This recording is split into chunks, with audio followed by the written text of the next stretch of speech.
The valet had already gone. I parked my own car at the far edge of the gravel lot, wiping my palms against my dress, trying to smooth out the creases that had deepened during the long, tense drive. The flat tire had set me back nearly an hour, and by the time I arrived at the vineyard, the sun was already low. I hurried, the weight of the gift bag swinging at my side with each uneven step. Laughter floated from the patio, clear, high-polished. I followed the sound around the side of the building, not wanting to barge through the front doors during a toast or a dance. A small group had gathered near the fire pit. Champagne flutes raised faces glowing in the soft light. "Thank God she didn't come," someone said. It was Lauren, my new daughter-in-law. The group laughed. I froze behind the hedge. "She means well," Lauren added with a dramatic sigh. "But she's just a lot." More laughter. A clink of glasses. Someone said something about energy, another about the vibe. And then Elias, my son. He laughed too. He didn't say my name. He didn't defend me. Just smiled, turned to kiss her temple, and raised his glass. I stood there, silent. My hand clenched around the handle of the quilt bag until my knuckles ached. The quilt inside, stitched over 2.5 months, was wrapped in cream paper and tied with burgundy ribbon. Their wedding colors. I remembered double-checking. The wind shifted, lifting the corner of my shawl and brushing the words deeper into my ears. I stepped back, careful not to let my heels scrape the gravel. There was a bench by the parking lot. I sat there for a long time. I don't remember how long. Just the sound of distant music and someone calling for the next toast. Eventually I stood. I didn't drive away. I walked through the side door. I still had a name, even if they didn't want to speak it. I walked in through the service door, the one near the kitchen, where the staff barely looked up. My heels clicked softly against the tile as I moved toward the reception hall, past trays of hors d'oeuvres and servers huddled by the espresso machine. I kept my shoulders square and my eyes steady, even when my name wasn't on the welcome board. Inside the room sparkled gold accents, floating candles, laughter bouncing off every wall. I searched for my table. There were 10 of them, maybe 12, arranged in a circle around the dance floor. I passed by each one, slowly scanning the little folded cards. Nothing. No Marcel Rowan. No mother of the groom, not even reserved. I didn't ask for help. I just found a chair near the wall beside a column of ivy-wrapped fairy lights and sat. I placed the gift bag on my lap and kept both hands on it, like I was shielding something delicate. Maybe I was. They played a slideshow not long after the first course. Baby photos, school plays, beach vacations. Lauren's childhood filled half the screen. Her parents beamed from ski lodges and lakesides. I waited for the familiar frames I had sent in Elias, with his missing teeth, holding up his 3rd-grade spelling trophy, asleep on my shoulder, on a bus to Virginia. None of them appeared. I watched closely. Every photo that had once included me had been cropped, trimmed, reframed. In one, I could even see my elbow in the corner, quickly replaced with a floral transition slide and a trumpet swell of music. The room applauded. I clapped once, maybe twice. Later, when the toasts began, Lauren's mother dabbed her eyes. Elias stood to speak, voice warm and easy, and thanked everyone who helped us become who we are. He didn't look in my direction. The first dance followed. Elias twirled Lauren gently. Then he danced with Patricia. A slow, practiced sway. Everyone smiled. No one came to my chair. Not a word. Not even a glance. But I stayed, because I needed to see how far they'd gone without me. I remember the day I sold my wedding ring.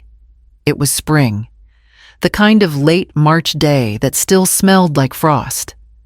I walked into a small jeweler 2 towns over with my hand clenched in my coat pocket, and when I opened it, the man behind the counter looked at the gold band and gave me a number. I nodded. I didn't cry. I just thought of Elias standing on that college lawn months from now, acceptance letter in one hand, future in the other, That money covered his deposit. He never knew. I sewed his prom suit myself the night before. Midnight. The dining table covered in fabric pins in my mouth. Coffee going cold beside me. He had asked late. Said he didn't want to go, but then changed his mind when his friends found dates. I never told him how tired I was. I just smiled and ironed the lapel straight. When Lauren was accepted to that internship in D.C., Elias said she needed a new wardrobe professional, he called it. I stayed up until dawn piecing together a capsule, set 3 skirts, 2 blouses, a fitted coat. I wrapped them in tissue paper and folded them neatly into a suitcase I bought secondhand. She thanked me then casually, like I'd picked something off a sale rack. The wedding came and I sent in my contribution quietly, a deposit for the venue, paid directly. No receipt in the binder, no mention in the speeches. I didn't care. I told myself I wasn't doing it for recognition. I just wanted to make sure they had the start they dreamed of. But now, sitting alone in the back of this room, watching a slideshow that edited me out, surrounded by flowers I partially paid for and faces that don't miss mine, I wonder, maybe I did want to thank you, or a glance, or even just my name spoken out loud. The music shifted. A new couple arrived and took the chairs beside me. They didn't ask who I was. I didn't offer it. I didn't sleep that night. I took off the dress, hung it back up carefully, and left the gift bag on the entryway table. I thought maybe, just maybe, someone would call. Maybe there'd be a message. A small one. A thank you, even out of politeness. But nothing came. The next morning, the wedding photos were already online. Lauren's mother had posted an album titled Our Perfect Day. There were over 200 photos. Lauren in lace, Elias in gray, the venue glowing in sunset light, guests laughing, dancing, toasting. I scrolled through them slowly. At first I looked for myself, then I looked harder. In the group shots, the wide angles, the background of the cake cutting, I wasn't in a single frame. There was one photo blurry, taken from a distance where I could just barely see the outline of my shoulder. I recognized the brooch I'd worn. But even that was cut off by a clever crop. I closed the tab. At noon, I called Elias. The line rang 4 times, then went to voicemail. I didn't leave a message. I told myself I didn't know what to say, but the truth was, I didn't know how to ask for acknowledgement without sounding desperate. I walked to the kitchen and opened the drawer where I'd stored the RSVP card, the one I'd never sent back. Lauren had delivered it by hand weeks earlier, along with a firm look and a printed schedule of events. I took it out, smoothed it flat on the counter, slid it back into its envelope, and sealed it. Then I reached for a strip of clear tape and pressed it across the flap. Not angry, not bitter, just done. I placed it in the drawer with the old sewing patterns I no longer used, turned off the light, boiled water for coffee. That afternoon, I opened the windows, and for the first time in weeks, I sat down without checking my phone. I started walking each morning before the heat settled in. Just up the road past the old post office and the church with the peeling white shutters. My joints protested at first, but I welcomed the ache. It was a kind of conversation my body reminding me I was still here. I brewed black coffee when I got home. Strong, hot, no sugar. I drank it on the porch legs tucked under the same quilt I'd once planned to give them. The bag still sat by the front door. I hadn't decided what to do with it yet. At first I reached for my phone out of habit. I would scroll, checking if Elias had posted anything new. Then I stopped. Not out of spite, but exhaustion. The quiet felt cleaner. I didn't message. I didn't comment. I let my side of the line go still. The second Thursday after the wedding, I walked past the community center and saw a flyer taped to the window textile workshop. Beginners welcome. I pulled the tab with the number and signed up the next day. It was a small group. 4 women, 1 man, and a young girl no older than 20 who said she wanted to learn real sewing, not TikTok stuff. I brought my own needles, wore the thimble my mother gave me. Afterward, I stayed to help clean up and ended up volunteering to teach a session the following week. They asked what name I preferred on the sign-up sheet. I paused a second before writing it. Marcel Rowan. Not Mom. Not Mrs. Rowan. Just me. In the evenings, I cooked what I liked. I let dishes sit in the sink overnight if I didn't feel like scrubbing them. I lit a candle some nights, not for anyone else, just because I liked the flicker. The phone stayed quiet. They didn't ask where I'd gone. They didn't seem to notice at all. And still, each day felt a little more mine. The kind of day I hadn't made space for in years. Mrs. Halpern mentioned it in passing while we were both weeding the shared strip between our yards. "She's glowing," she said, squinting toward her phone screen. "Lauren posted the announcement this morning. You must be over the moon." I didn't answer right away. I pressed my thumb into the dirt a little deeper and nodded like I'd known all along. The post had gone up hours earlier. I hadn't seen it. I hadn't been tagged. There was a photo later when I looked it up myself of Elias and Lauren standing in front of a whitewashed fence, holding a tiny pair of sneakers between them. The caption read, "Coming this fall." 3,000 likes. Dozens of comments. No mention of a grandmother. 2 weeks passed before Elias called. The number lit up my screen around dinner time. I let it ring twice before answering. "Hi, Mom," he said. I heard Lauren's voice faintly in the background, laughing at something. "How are you?" he added. "Fine." A pause. "We were wondering if maybe you'd make something." "For the baby." I swallowed, looked at the bundle of fabric on my kitchen table. A new project, a memory quilt for a woman whose sister had passed. Each square cut from old dresses and choir robes. For the nursery, he continued. Lauren thought it would be sweet. You know, sentimental. I could hear the practiced tone in his voice, like he was trying to sound casual, but not too casual. I folded one of the fabric squares carefully before I spoke. I don't sew for people who celebrate when I'm not in the room. The silence that followed didn't sting. It just settled. "I see," he said, finally. We said goodbye soon after. That night, I pulled out the envelope marked estate documents and took my time reviewing each line. I removed a name, added a note, initialed the bottom corner.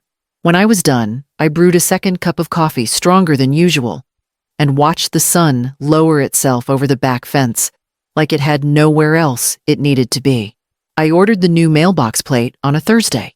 It arrived in a slim brown package neatly wrapped the letters etched in brushed steel M. Rowan. I stood by the curb with a screwdriver in one hand and the old plate in the other. The original had read, "The Rowans for decades," a leftover from when I thought being part of something meant never being forgotten. The new one fit perfectly. No fuss, no resistance. That same week, I launched the Etsy shop. Just a simple page. Threads by M. Rowan. Photos of quilts made from choir robes, denim jackets, birthday dresses. Each one stitched with care and story. Orders came slowly at first, then steadily. And then, without needing to ask, 2 women from the sewing center asked if I'd mentor them.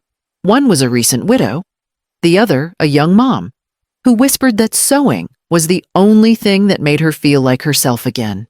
I said yes, without hesitation. On Saturday mornings, we worked in the corner of the community room near the windows. I taught them how to bind corners, how to match threads to memory. We didn't talk about husbands or children unless we wanted to. Some days we just sat and let the hum of the machines fill the silence. A month later, a reporter from the local paper visited the center. He was writing a piece on local artisans and asked to interview me. He began with polite questions, how I got started, what inspired me. Then he glanced around and said, "So, you're a mother too." I assume I smiled not unkindly. "I'm not someone's mother," I said. "I'm a creator." He wrote that down. Verbatim. And when the article came out, that line was the headline. I clipped it and taped it above my sewing table. Not for pride. For proof. The kind of proof I no longer needed from anyone else. By the end of the month, I had 10 orders pending. And a waiting list. He knocked instead of calling. I saw his car from the kitchen window and let him stand there for a minute before I opened the door. Not out of cruelty, just clarity. "Hi, Mom," he said, like it was the easiest thing in the world. I stepped aside. "You can come in." He looked older, tired in the eyes. Not from work, maybe from silence. He didn't ask for coffee. He sat at the edge of the couch like he wasn't sure he belonged there. "I've been meaning to stop by," he started. "I noticed you haven't been around." I nodded. He glanced around the room at the sewing rack at the framed article on the wall. "You've been busy." "I have." He cleared his throat. "Lauren wants to make things right. She feels bad about how things happened. The wedding? It got overwhelming. People said things they didn't mean." I watched his hands twist together. He still did that when he was nervous, just like when he was a boy about to admit he broke something. "She thinks we should all sit down. Talk. Start over." I let his words hang there. I didn't reach to soften them. I didn't nod for his comfort. Instead, I asked, "Was it Lauren who toasted my absence, or were you clinking glasses too?" His face faltered. I didn't mean." "But you didn't stop her either, did you?" He looked down. There it was. Not the cruelty, not the mockery, but the silence. That quiet agreement made by people too afraid to risk discomfort for the sake of love. "I just didn't want to cause a scene," he said too softly. "But you let them erase me," I replied. And then expected me to keep showing up like nothing changed. He didn't argue. He stood after a while, said he'd let me think about it. Said he hoped we'd talk again soon. I closed the door behind him gently, and this time I didn't cry. I walked to the sewing table, thread in hand. I still had work to finish. The baby shower invitation came in the mail. Thick cardstock. Gold trim.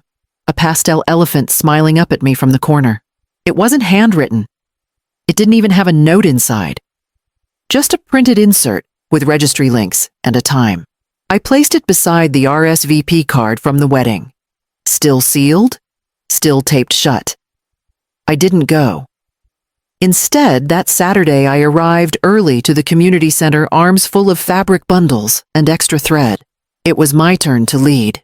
The women trickled in slowly, some quiet, some already mid-laugh, all carrying something heavier than sewing kits. Grief, neglect, displacement. You could feel it in the way they touched the cloth. We worked in rhythm. Needles moving in and out. Old shirts becoming borders. Scarves cut into diamonds.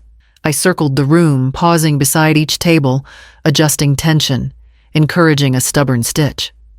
Midway through, a woman named Denise. Early 50s kind eyes looked up from her patchwork and asked, "Do you ever miss them?" I didn't pretend not to know who she meant. I took my time answering. I thought of Elias's voice in the doorway, of Lauren's glass raised like a trophy, of every phone call not made, every thank you not spoken. "I miss who I thought they were," I said, "not who they became." Denise nodded. She didn't press. We finished the session with a group photo. No one was cropped out. That evening, I sat at my table sorting squares for a new commission. A woman wanted a quilt made from her late mother's aprons. Each piece still smelled faintly of cinnamon and flour. I pressed one to my chest for a moment before folding it gently. Outside the mailbox, flag was up. Probably another card. I didn't check it. Not yet. Instead, I stitched the border in slow, even lines. And when I reached a tear in the corner of the fabric, I didn't mend it. I cut around it clean and let the next piece fit exactly where I needed it to. The sign arrived the first week of spring.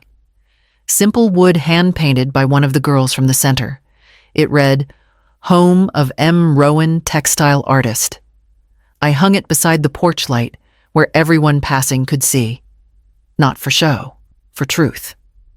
The daffodils bloomed early that year, and the air held that soft warmth that makes you forget winter was ever cruel. I baked lemon muffins, not cake, and set out a small table under the awning. No RSVP list. No dress code. Just whoever wanted to come.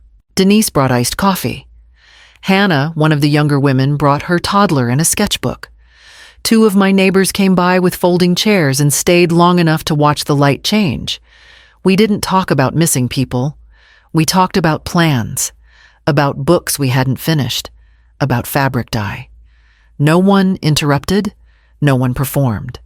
At one point, someone asked where my family was. I just smiled and said, "Not here." That answer didn't feel empty anymore. Later that night, I tidied up slowly, folded the chairs, washed the mugs, left the sign on the porch lit glowing soft gold against the dark. Inside, I passed the shelf where I keep the wedding RSVP. The flap still sealed. Tape yellowed just slightly at the edges. I used to pause there every time I walked by. Let my fingers rest on the envelope like it might still offer something. Now, I don't stop. I leave it untouched, not as a wound, as a record. I no longer wait for invitations from people who never meant to include me. I don't explain my absence or justify my presence. The sign on the porch says enough. The name is mine, and it stayed long after they stopped using it. I flipped the porch light off. The house behind me didn't feel too quiet. It felt right. Filled with stories no one edited, and stitched exactly the way I wanted.